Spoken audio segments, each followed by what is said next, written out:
کی ہر قسم کی تعریف اللہ کے لیے ہے، جس نے اپنی قدرت کے ساتھ زمین اور آسمانوں کو پیدا کیا اور اپنی حکمت سے تمام مخلوقات کو پھاڑ کر نکالا اور اپنے بندوں کے درمیان رزق اور عطیات میں فرق رکھا اور ان میں سے جس کی چاہی قدر اور شان بلند کر دی اور ان کو شرف بخشا اور ان کو درجات میں بلندی عطا کی۔ تو یہ ساری تدبیر کس کی ہے؟ صرف اور صرف اللہ رب العزت کی۔ اس میں کسی انسان، کسی فرشتے، کسی جن کا کوئی بھی حصہ نہیں۔ اس لیے ہم سب اللہ ہی کی تعریف کرتے ہیں۔ ہم سب جانتے ہیں کہ اس دنیا میں ہم بہت تھوڑی مدت کے لیے آئے۔ اللہ سبحانہ وتعالیٰ نے جب آدم علیہ السلام کو پیدا کیا اور پھر ان کی پشت سے ساری روحوں کو نکالا، ساری روحوں کو پیدا کیا، تو ہمارا وجود اس وقت دنیا میں آ چکا تھا، لیکن ہمیں اس جسم کے ساتھ اب آنے کا موقع ملا ہے دنیا میں۔ یعنی ہماری روحیں تو پہلے سے ہی پیدا ہو چکی تھی، لیکن ہم اب دنیا میں ہوش و حواس کے ساتھ زندگی بسر کر رہے ہیں۔ اس وقت سے جب سے ہماری روح پیدا ہوئی اب تک کتنا عرصہ گزرا، کسی کو کچھ یاد نہیں پتا۔ پھر آپ دیکھیں کہ ہم چند سال کے لیے اس دنیا میں ہیں، اس کے بعد پھر ہم دنیا سے چلے جائیں گے، یعنی فوت ہو جائیں گے۔ فوت ہونے کے بعد لوگ قبروں میں جاتے ہیں۔ کبھی آپ کسی قبرستان کے پاس سے گزرے، آپ کو کچھ پتا چلتا ہے کہ یہ کب سے یہاں دفن؟ آدم علیہ السلام سے لے کر اب تک جتنے لوگ فوت ہو چکے ہیں وہ سب فوت ہو کر زمین کے اندر جا چکے ہیں۔ یہی انجام ہمارا بھی ہونے والا ہے، اور ہمیں نہیں پتا کہ ہم نے قبر میں کتنے سال رہنا ہے۔ ہو سکتا ہے 1000 سال ہو سکتا ہے 2000 سال ہو، اللہ ہی بہتر جانتا ہے۔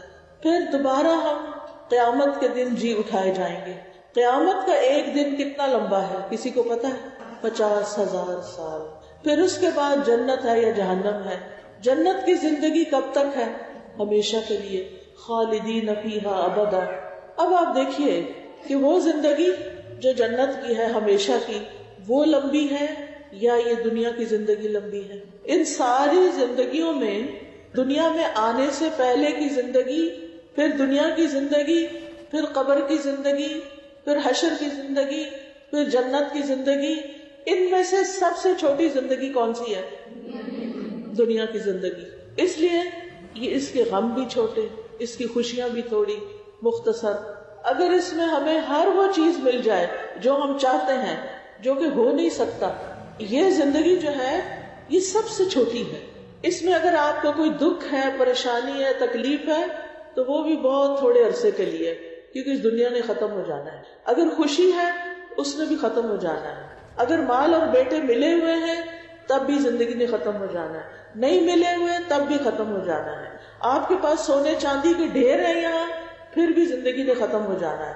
آپ کے پاس محلات ہیں، پھر بھی ختم ہو جانا ہے۔ اس دنیا کی ہر چیز عارضی ہے۔ یہ زندگی اور یہ دنیا ہمیں کس لیے ملی ہے؟ تاکہ ہم اس میں اپنی آخرت کے لیے کچھ کما لیں، اپنی آخرت کے لیے کچھ تیار کر لیں۔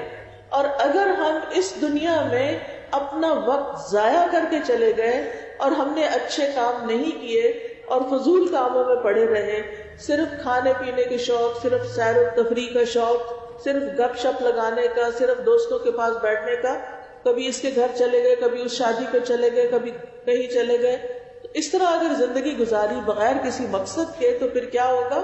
پھر آگے کی زندگی مشکل ہوگی۔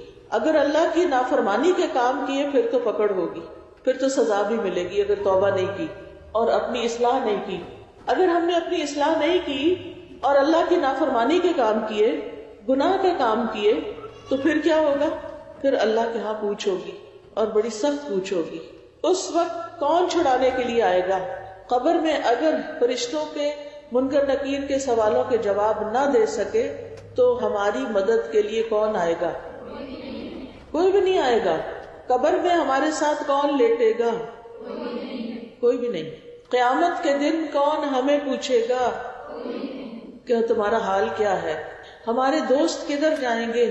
سب کو اپنی اپنی پڑی ہوگی، کوئی بھی ہمارے ساتھ نہیں ہوگا۔ اس لیے عقل مند لوگ وہ ہیں جو اپنی اس زندگی کو سوچ سمجھ کے گزارتے ہیں۔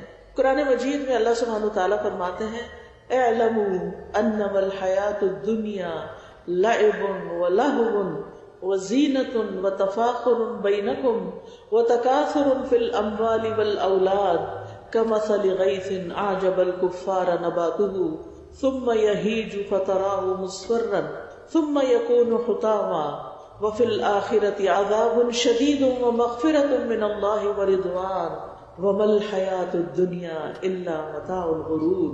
خوب جان لو کہ دنیا کی زندگی محض کھیل تماشا، زینت اور آرائش، اور تمہارا آپس میں ایک دوسرے پہ فخر کرنا اور مال اور اولاد میں ایک دوسرے سے زیادہ حاصل کرنے کی کوشش کرنا، یہ ایسا ہی ہے جیسے بارش ہوئی تو اس کی نباتات نے کاشتکاروں کو خوش کر دیا. کسان خوش ہو گئے کہ بارش ہو گئی، پھر وہ جوبن پہ آتی ہے، خوب فصل اگتی ہے، پھر تم دیکھتے ہو کچھ عرصے بعد کہ وہ زرد ہو گئی، سوکھ گئی، پھر وہ بھس بن جاتی ہے. جبکہ آخرت میں ایسی غفلت کی زندگی کا بدلہ سخت عذاب ہے، اور ایمان والوں کے لیے اللہ کی بخشش اور اس کی رضا ہے، اور دنیا کی زندگی تو محض دھوکے کا سامان ہے. یعنی انسان اس زندگی میں جب جوان ہوتا ہے، اس کی طاقت ہوتی ہے، وہ ہر چیز کر سکتا ہے، تو وہ دھوکے میں پڑ جاتا ہے اور وہ سمجھتا ہے کہ شاید یہ زندگی ہمیشہ ایسے ہی چلے گی، لیکن ایسے نہیں چلتی. بہت جلدی بچپن گزر جاتا ہے اور انسان کے پاس صرف میموریز، صرف یادیں باقی رہ جاتی ہیں. جوانی گزر جاتی ہے اور صرف یادیں باقی رہ جاتی ہیں، اور پھر بڑھاپا بھی آ جاتا ہے اور چلا جاتا ہے، اور انسان ہی چلا جاتا ہے، اور کچھ تو اس سے پہلے ہی چلے جاتے ہیں. تو پھر سوچئے کہ اس تھوڑی سی زندگی کو ہم نے کیسے گزارنا ہے، بغیر کسی پلاننگ کے، بغیر کسی منصوبے کے، بغیر سوچے سمجھے، بغیر علم حاصل کیے، بغیر محنت کیے، یا پھر ہم نے آخرت کو سامنے رکھ کے جینا ہے، کیونکہ وہ تو ہمیشہ کی جگہ ہے. رسول اللہ صلی اللہ علیہ وسلم نے فرمایا، تم جانتے ہو کہ ہمیں اللہ کی طرف لوٹنا ہے، پھر جنت کی طرف یا جہنم کی طرف جانا ہے. وہ ایسی اقامت گاہ ہے کہ وہاں سے روانگی کہیں نہیں، وہاں ایسی ہمیشگی ہے جس میں موت نہیں آئے گی، وہاں ایسے جسم ہوں گے جو مرنے والے نہیں. یعنی قیامت کے دن ایسے جسم ملیں گے کہ جن پہ موت آ ہی نہیں سکتی، کیونکہ موت کو تو ذبح کر دیا جائے گا، موت ہی کو ختم کر دیا جائے گا، لہٰذا اس کے بعد کوئی مرے گا ہی نہیں. تو خوش قسمت ہے وہ لوگ جو جنت میں جائیں گے اور ہمیشہ کی جنتوں میں رہیں گے اور کبھی نہیں مریں گے اور عیش و عشرت کریں گے، اور وہ کہیں گے کہ اللہ کا شکر ہے کہ ہم نے اپنے پچھلے دنوں میں زندگی میں محنت کر لی، عبادت کر لی، اللہ کو راضی کر لیا، آج اللہ نے ہمیں راضی کر دیا. اور سخت پچھتائیں گے وہ لوگ جو دنیا کی زندگی میں اپنا وقت ضائع کر کے چلے جائیں گے. لیکن اکثر لوگ دنیا کی زندگی سے دھوکے میں پڑے ہوئے ہیں. اکثر لوگوں نے دنیا کو اپنا مقصد زندگی بنا لیا ہے. اکثر لوگوں نے دنیا کی زندگی کی کامیابی کو کامیابی سمجھ لیا ہے، دنیا کے مال کی کثرت کو خوش قسمتی سمجھ لیا، دنیا میں ملنے والی عیش و عشرت کو وہ سمجھتے ہیں کہ یہ سب سے فائدے کی چیز ہے. اس لیے وہ اپنی ساری قوتیں، اپنا سارا وقت، اپنی ساری صلاحیتیں، اپنی ساری سکلز، اپنی ساری دماغ کی قوت، دل کی قوت کس میں لگاتے ہیں؟ زیادہ سے زیادہ دنیا کمانے میں. یہ دھوکہ ہے نا، دنیا نے ہمیشہ نہیں رہنا، لیکن اب دنیا ہی بنانے کی فکر میں لگے رہتے ہیں. ہم صبح اٹھتے ہیں تو دنیا کی فکر لے کر، رات کو سوتے ہیں تو دنیا کی فکر لے کر، لوگوں سے بات کرتے ہیں تو صرف دنیا کے ٹاپکس پر، آخرت کی بات کم ہی کرتے ہیں. آگے کے لیے کیا تیار کی؟ ہم ایک دوسرے سے پوچھتے ہیں، اچھا تم نے فلاں چیز کی تیاری کر لی، شادی کی تیاری ہو گئی، جوڑا بن گیا، فلاں چیز بن گئی، جہیز بن گیا، تاریخ رکھ لی، اور اگر نہیں کوئی رشتہ نہیں آیا، شادی نہیں ہو، سارا دن پریشان، نماز میں بھی پریشان، قرآن پڑھتے ہوئے پریشان، ہر وقت پریشان، شادی نہیں ہو رہی. اس نے تو اپنے وقت پہ ہی ہونا چاہے آپ خوش رہیں یا پریشان رہیں، تو وہ وقت سے پہلے نہیں ہو سکتی. اس میں وقت ضائع نہ کرتے رہیں اس پریشانی میں. جب نئی شادی ہوتی تب وقت ضائع کرتے ہیں، جب شادی ہونے لگتی ہے تب وقت ضائع کرتے ہیں. ہم کہتے ہیں کہ شادی بار بار ہوتی، آج کل تو طلاقیں اتنی ہو رہی ہیں کہ بار بار ہی کرنی پڑ گئی. پھر آپ دیکھیں کہ ساری زندگی جو مال متاع جمع کرتے ہیں وہ اتنا فضول خرچیوں پہ ضائع کرتے ہیں کہ جن کے پاس ہے وہ تو کر رہے ہیں، اور جن کے پاس نہیں وہ دیکھا دیکھی قرضے اٹھا کے کر رہے ہیں. کتنے ہی لوگ ہیں جو قرض اٹھا کے اسراف کرتے ہیں، دنیا کی زندگی کے دھوکے